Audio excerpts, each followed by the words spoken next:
여러분, 우리가 매일 생활하는 이 건물 안에요. 사실 보이지 않는 곳에서 우리의 안전을 지키는 아주 중요한 규칙들이 숨어 있다는 거 알고 계셨나요? 오늘 다룰 내용은 바로 그거예요.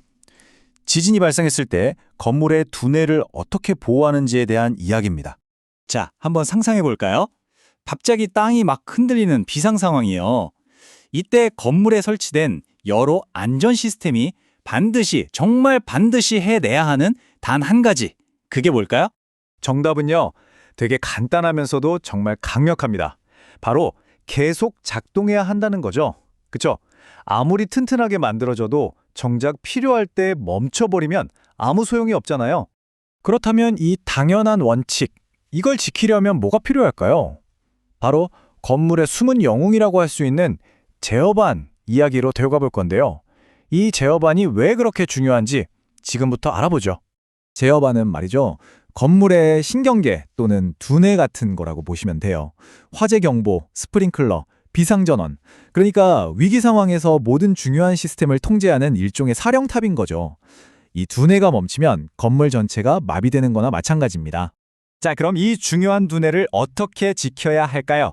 관련 규정의 가장 기본이면서도 핵심적인 첫 번째 원칙부터 한번 볼게요. 바로 어떻게 물리적으로 고정해야 하는가? 이 고정의 황금률입니다. 규정을 보면요, 딱 두 가지를 핵심적으로 말하고 있어요. 첫째는 제어반을 건물의 뼈대, 그러니까 내력벽이나 기둥, 바닥 같은 구조 부재에 단단히 고정해야 한다는 거. 그리고 둘째는 바닥에 설치할 경우엔 지진으로 쓰러지지 않게 조치를 해야 한다는 겁니다.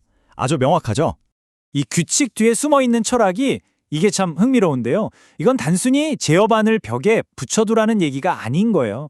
건물 자체의 구조적인 힘과 하나가 되게 만들라는 의미죠. 다시 말해서 건물이 버티면 제어반도 반드시 함께 버텨야 한다. 뭐 이런 겁니다.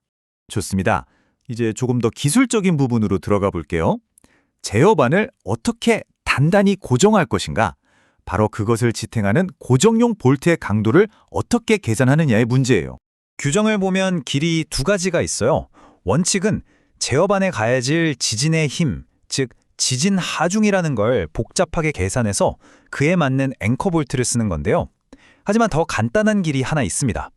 특정 조건을 만족하는 가벼운 제어반을 위한 예외 규정이죠. 그 예외 규정의 핵심이 되는 숫자가 바로 이겁니다. 450뉴턴. 이게 우리한테 익숙한 무게로 바꾸면 약 45kg? 그러니까 우리가 아는 쌀 한 포대보다 살짝 더 무거운 정도라고 생각하시면 돼요. 이 무게가 복잡한 계산을 피할 수 있는 기준선이 되는 겁니다. 자, 그럼 이 슬라이드 보면서 체크리스트처럼 한번 확인해 볼까요? 그 간단한 길을 가려면 네 가지 조건이 필요합니다. 첫째, 무게가 450뉴턴 이하여야 하고, 둘째, 건물의 뼈대인 내력벽이나 기둥에 설치해야 해요. 셋째, 직경 8mm 이상의 볼트를 사용해야 하고요. 넷째, 이 볼트를 4개 이상으로 고정해야 합니다. 이 네 가지만 딱 지키면 복잡한 계산 없이도 되는 거죠. 지금까지 고정 방법이라든지 볼트 강도 같은 물리적인 규칙들을 살펴봤잖아요. 근데 이 모든 것들이 사실은 단 하나의 궁극적인 목표를 향하고 있습니다. 바로 궁극의 시험이라고 할 수 있죠.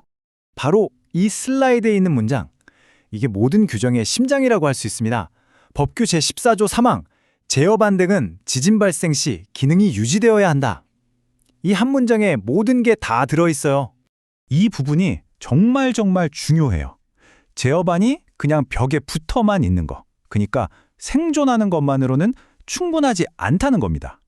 지진이라는 그 극한의 상황 속에서 자기 임무를 수행해야만 진짜 의미가 있는 거죠. 경보를 울려주고 스프링클러를 터트려주고 이런 것들이요. 결국 이 모든 규정들은요, 그냥 기술적인 지침을 넘어서서 일종의 회복 탄력성의 철학을 보여주는 거라고 할 수 있어요. 정리하자면 이렇습니다. 첫째, 안전 시스템을 건물의 뼈대와 하나로 만들어라.